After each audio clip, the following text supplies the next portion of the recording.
अयोध्या सिंह उपाध्याय हरिऔध। बात करें अयोध्या सिंह उपाध्याय हरिऔध जी, तो अयोध्या सिंह उपाध्याय हरिऔध जी बहुत महत्व रखते हैं और कोई भी ऐसी परीक्षा नहीं है जिस परीक्षा में इनसे संबंधित प्रश्न ना पूछा जाता हो, तो इसलिए आप इन्हें जो है बहुत गंभीरता से लें।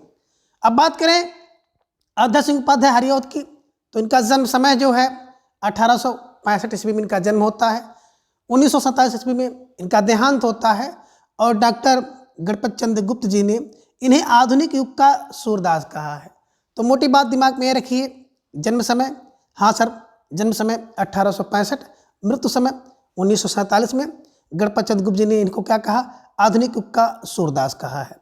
तो दिमाग में रखिएगा, कभी कभी प्रश्न बन जाता है कि आधुनिक युग का सूर्य किसे कहा जाता है, या आधुनिक युग का सूर्य जो है अयोध्या सिंह हरिऔध को किसने कहा है, तो गणपत चंद्र गुप्त जी ने कहा है। ये भी बातें दिमाग में रखें। अब देखिए 1865 और 1947 को कैसे दिमाग में रखा जाए, तो जन्म की बात आती है तो रखिएगा, कौन बोले, हरिऔध। कितना बोले, 65 वर्ष में, 65 वर्ष की उम्र में कितनी बार बोले, 47 बार अयोध्या गए हैं। कौन बोले कि हरिऔध कितनी, बोले सर 65 वर्ष की अवस्था में 47 बार अयोध्या गए हैं। तो 65 का मतलब हो गया 1865 में जन्म होता है, 47 बार अयोध्या गए हैं, यानी कि 1927 ईस्वी में इनका देहांत हुआ है, ठीक है ना। और अयोध्या की बात आप जान ही रहे हैं कि अयोध्या सिंह उपाध्याय हरिऔध, ठीक है ना। तो कौन बोले, हरिऔध कितनी, बोले 65 वर्ष की उम्र में 47 बार अयोध्या गए हैं, ठीक है। चलिए अब आगे, हरिऔध जी ने 3 प्रबंध काव्य लिखे हैं जो निम्न हैं। तो यहाँ पर आप देख पा रहे हैं प्रबंध काव्य, और उसके बाद ईस्वी सन और सर्ग, फिर विषय वस्तु। बात करें पहला जो इनका प्रबंध काव्य है वो है प्रिय प्रवास। प्रिय प्रवास का जो प्रकाशन वर्ष है 1914 ईस्वी में, 17 सर्ग हैं। कृष्ण के बचपन से लेकर मथुरा प्रस्थान तक का वर्णन इसमें किया गया है, तो इसे दिमाग में रखें। पारिजात की बात करें तो पारिजात 1937 में 15 सर्ग है। आध्यात्मिक एवं धार्मिक विषयों का वर्णन इसमें देखने को मिलता है। वैदेही वनवास 1941 में 18 सर्ग में रचित है, और इसमें राम जी द्वारा सीता के जो निर्वासन की कथा वर्णित है, ठीक है ना। अब इन सबको कैसे दिमाग में रखें, तो सबसे पहली बात तो यही है कि चूंकि ये तीनों प्रबंध काव्य हैं, तो इसे दिमाग में हमेशा के लिए बैठा लीजिएगा कि प्रबंध काव्य कौन, बोले प्रिय जात वनवास, प्रिय फार प्रिय प्रवास, जात फार परिजात, वनवास फार वैदेही वनवास। तो प्रिय कहाँ, जात वनवास, प्रिय जात वनवास। अब कौन प्रिय, तो दिमाग में रख लीजिएगा कि अयोध्या का प्रिय, है ना, अयोध्या का प्रिय, यानी कि अयोध्या के प्रिय थे राम ना, तो दिमाग में बैठा लीजिएगा कि अयोध्या का प्रिय कहाँ, जात वनवास, वनवास जा रहे हैं। तो क्या करो, तो भैया कुछ प्रबंध करो, है ना, जब जा रहे हैं तो कुछ प्रबंध आपको करना पड़ेगा, गाड़ी वगैरह का, साधन वगैरह का, और नहीं तो अगर प्रिय जब चला जाएगा तो अयोध्या के लिए आप लोग प्रबंध कर लीजिए। तो प्रबंध फार प्रबंध काव्य हैं, कौन बताए सर, कि अयोध्या का जो प्रिय है वो जात वनवास, अयोध्या का प्रिय वनवास जा रहा है, तो क्या करो, तो प्रबंध कर लीजिए, ठीक है ना। प्रबंध माने प्रबंध काव्य हो गया। अयोध्या का मतलब अयोध्या सिंह उपाध्याय हरिऔध जी की ये तीनों प्रबंध काव्य हैं। हमेशा के लिए दिमाग में आप बैठ जाएगा कि अयोध्या का प्रिय कहाँ, वनवास, अयोध्या का प्रिय जात वनवास, प्रिय जात वनवास, ठीक है। चलिए, या ये भी कह सकते हो कि अयोध्या से प्रिय जात वनवास, ठीक है। जैसे भी दिमाग में बैठ जाए उसे आसानी से दिमाग में बैठाने का प्रयास करिएगा। और इन सभी ट्रिक का उद्देश्य किसी की भावना को ठेस पहुंचाने का नहीं है, ना ही किसी राजनीतिक गतिविधि से कुछ इसका लेन देन है, बस आसानी से आपके दिमाग में बैठ जाए। इसलिए थोड़ा सा हम लोग मिर्च मसाला लगाते हैं ताकि जो भी आप याद करें हमेशा के लिए आपके दिमाग में अस्थायी रूप से बनी रहे। अब देखिए, प्रिय प्रवास प्रबंध काव्य है, कब लिखा गया, 1914 में। कितने सर्ग हैं, 17 सर्ग हैं। अब दिमाग में रखिएगा, अब प्रिय का प्रवास हो रहा है, तो प्रवास कितने वर्ष के लिए, बोले 14 वर्ष के लिए वनवास हुआ था। दिमाग में रखिएगा राम का, यहाँ पे विषय वस्तु हटकर है कृष्ण के बचपन के मथुरा सब, ठीक है ना। तो दिमाग में रखिएगा कि प्रिय का प्रवास हुआ 14 वर्ष के लिए, और एक साथ हुआ था, तीनों लोग एक साथ गए थे ना। तो दिमाग में रख लीजिएगा कि जहाँ पे आपकी बात आ जाए प्रिय प्रवास की, तो 14 वर्ष के लिए, यानी 1914 में लिखा गया है। एक साथ हुआ है तो 1 और 7 यानी कि 17 उसमें सर्ग हैं। ये केवल याद करने के लिए है कि अयोध्या का प्रिय प्रवास 14 वर्ष के लिए एक साथ होता है, ठीक है ना। और कृष्ण के बचपन से लेकर मथुरा तक प्रस्थान का इसमें वर्णन है, ठीक है ना। चलिए आगे बात करें पारिजात की। तो पारिजात जाते हैं, है ना। कब? बोले तीनों एक साथ, तीनों साथ जाते हैं। अब 3 साथ आप जान रहे हैं, राम लक्ष्मण जानकी, है ना। तो 3 जाते हैं। जाते कैसे जाते हैं? बोले तीनों लोग एक साथ जाते हैं, ठीक है ना। और देखिए अब 15 कैसे दिमाग में बैठाएं? पा से पारिजात और पा से 15, पा फार पारिजात, पा फार 15 सर्ग इसमें है, ठीक है ना। और आध्यात्मिक एवं धार्मिक विषयों का इसमें वर्णन किया गया है, इसे ध्यान में रखिएगा।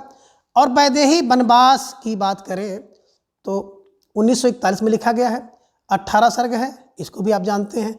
तो अब वैदेही का वनवास कब होगा, ठीक है ना। यानी कि जब प्री का प्रवास हुआ उसके बाद वैदेही का वनवास हुआ 41 वर्ष में, ठीक है ना। 41 वर्ष का मतलब 1941 में जब वैदेही मिथिला आती है। एक किलो बनाइएगा मोटा मोटा कि मिथिला आती है तो उनकी उम्र उसमें कितनी हो जाती है? 41 ईयर की हो जाती है, 41 वर्ष की हो जाती है। तो वैदेही का वनवास कब होता है? 41 वर्ष में होता है। यानी कि प्री प्रवास का उल्टा कर दीजिएगा, प्री प्रवास का उल्टा क्या हो जाता है? 41 हो जाता है। और क्या होता है? 1 ठी 18, 1 8 1 1 ठी 1 ठी 18, ठीक है ना। 18 सर्ग इसमें है। वर्णन किसका है? कि राम जी द्वारा सीता जी का जो निर्वासन किया जाता है उसकी पूरी कथा इसमें वर्णित है।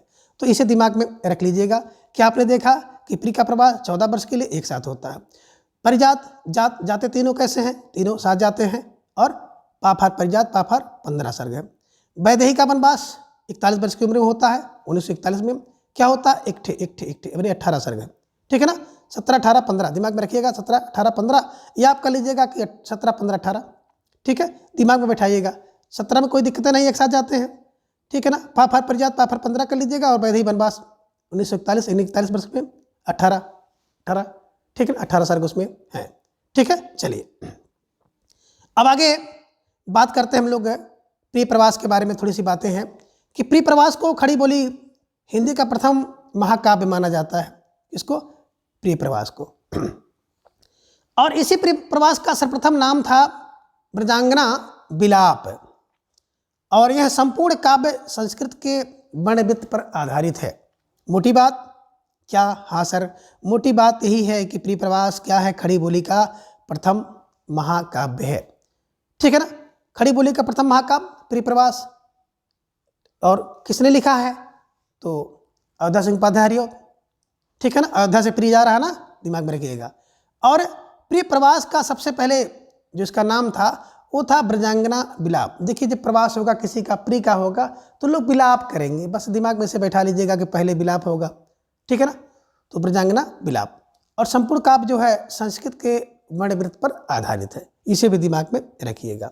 अब आगे अयोध्या सिंह उपाध्याय श्री हरिऔध जी के प्रमुख काव्य ग्रंथ निम्नलिखित हैं, जिनमें पहला है कृष्ण शतक 1882 ईस्वी में, दूसरा है रसिक रहस्य 1899 ईस्वी में, तीसरा है प्रेमाबु वारिद, प्रेम अम्बु वारिद इसे कह सकते हो, 1900 ईस्वी में, प्रेम प्रपंच 1900 में, प्रेमाम्बु प्रश्रवण, प्रेम अम्बु प्रश्रवण कह सकते हो 1901 में, और प्रेमाम्बु प्रवाह, प्रेम अम्ब प्रवाह कह सकते हो 1901 में, चोखे चौपदे और चुभते चौपदे, है ना। तो चोखा चौपदा 1932 में और चुभते चौपदे 1924 में, पद प्रसून 1925 में, बोलचाल 1928 में, रस कलश 1931 में, फूल पत्ते 1935 में, कल्पलता 1937 में, ग्राम गीत 1938 में, हरिऔध सतसई 1940 ईस्वी में, और मर्म स्पर्श 1956 ईस्वी में। अब इन सबको कैसे दिमाग में रखें कि हमेशा के लिए आपके दिमाग में बैठ जाए। तो देखिए कुछ चीज़ें तो आपको यहाँ पर बैठानी पड़ेगी, जैसे हरिऔध का कृष्ण शतक, किसका कृष्ण शतक देखना है तो अयोध्या में देखो, अयोध्या पर अयोध्या सिंह उपाध्याय हरिऔध, ठीक है ना। हरिऔध अयोध्या कृष्ण शतक अयोध्या में, रसिक रहस्य अयोध्या में, ठीक है ना। रसिक का रहस्य कहाँ पर? अयोध्या में है। प्रेम अम्बु बारिद कहाँ पे होगी? तो प्रेम अम्बु की बारिद अयोध्या में, प्रेम प्रपंच अयोध्या में। प्रेमाम्बु प्रश्रवण, प्रेम अम्ब प्रश्रवण कहाँ? अयोध्या में, ठीक है ना। और प्रेमाम्बु प्रवाह, प्रेम अम्ब प्रवाह कहाँ पर? अयोध्या में, ठीक है। चोखे चौपदे अयोध्या में, चुभते चौपते अयोध्या में, पद प्रसून अयोध्या में, बोलचाल अयोध्या में करो, रस कलश अयोध्या में, फूल पत्ते अयोध्या में। अयोध्या का मतलब अयोध्या सिंह उपाध्याय हरिऔध जी की रचनाएं हैं। कल्पलता अयोध्या में, ग्राम गीत अयोध्या में गाई जाती है, और हरिऔध सतसई, हरिऔध फार हरिऔध सतसई अयोध्या में। और मर्म स्पर्श अगर जानना है तो अयोध्या में जाओ, वहाँ पे आपको मर्म का स्पर्श अच्छी तरह से समझ में आएगा, ठीक है ना। तो इन सब चीज़ों के जो आपने देखा कि प्रमुख काव्य हैं, इसके साथ आप अयोध्या लगा दीजिएगा, आसानी से दिमाग में बैठ जाएगा। और कभी कभी एक क्लू और आप बना लीजिएगा जिसमें कुछ इनके काव्य आ जाते हैं, जिनमें हम लोग कहते हैं ना कि अयोध्या के प्रिय पद, अयोध्या के प्रिय पद है ना। तो अयोध्या के प्रिय पद क्या होते हैं? चोखे और चुभते हैं, ठीक है ना। कब? बोले बोलचाल में, तो एक रचना बोलचाल इनकी हो जाएगी। बोलचाल में जिसका रस, रस फार रस कलश कौन लेती है? वैदेही लेती है, तो वैदेही फार वैदेही वनवास हो जाता है, ठीक है ना। ये महत्वपूर्ण रचनाएं हैं कि अयोध्या के प्रिय पद चोखे और चौपदे लगते हैं। कब? बोलचाल में। तो आप कह सकते हैं अयोध्या के प्रिय पद चोखे और चौपदे लगते हैं बोलचाल में, और जिसका रस वैदेही लेती है। तो अयोध्या के प्रिय, प्रिय फार प्रिय प्रवास है ना।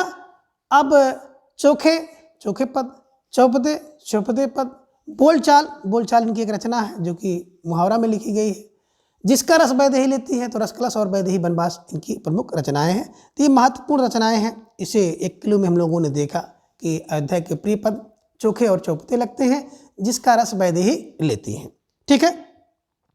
अब आगे अयोध्या हरिऔध द्वारा ब्रजभाषा में रचित एक ग्रंथ है रस कलश, जो कि 1931 ईस्वी में लिखा गया है। एक रीति ग्रंथ है, ठीक है ना। रस रीति, रस रीति दिमाग में रख लीजिएगा। अब हरिऔध कृति जो है चुभते चौपते और चोखे चौपते और बोलचाल मुहावरे भाषा में लिखा गया है। तो दिमाग में रखिएगा कि हरिऔध का जो क्या होता है, जो पद होता है ना, वो बड़ा चुभता है और चौभता है, ठीक है ना। तो चुभते और चोखे होते हैं बोलचाल में। बस मोटी बात ले लीजिएगा कि जो हरिऔध के पद बोलचाल में है ना, तो वैसे भी देखे होंगे कि मुहावरा जो होता है, अगर कोई व्यक्ति क्या करे बोलचाल में मुहावरा का प्रयोग कर दे, तो मुहावरा कैसा होता है? एक तो चोखा होता है, बड़ा चुभता है। तो बस दिमाग में रख लीजिएगा कि अयोध्या में आप जब जाएंगे तो लोग वहाँ पर क्या करेंगे? मुहावरेदार भाषा का प्रयोग करेंगे। और मुहावरे की भाषा जब प्रयोग करेंगे तो बहुत क्या होगी? चुभेगी और चोखे होते हैं, है ना, बोलचाल में। तो बस दिमाग में रख लीजिएगा कि बोलचाल में चोखे और चुभते हैं कौन? मुहावरेदार पद, यानी कि चोखे चौपदे, चुभते चौपदे और बोलचाल, ये मुहावरेदार भाषा में लिखे गए हैं। तो बस इसको आप उलट दीजिएगा ना कि मुहावरा क्या होते हैं? बोलचाल में चोखे और चुभते हैं, चोखे और चुभते हैं। बस दिमाग में रखिएगा, आसानी से बैठ जाएगा, ठीक है। आगे अयोध्या सिंह उपाध्याय हरिऔध जी को कवि सम्राट तथा प्रिय प्रवास पर इन्हें मंगला प्रसाद पारितोषिक प्रदान किया गया है। तो दिमाग में रख लीजिएगा, कवि सम्राट कौन है? हरिऔध है। कवि सम्राट हरिऔध है। मंगला पुरस्कार इनको मिला प्रिय प्रवास पर। प्रिय प्रवास पर क्या मिला? मंगला प्रसाद पारितोष पुरस्कार इन्हें प्रदान किया गया है, ठीक है।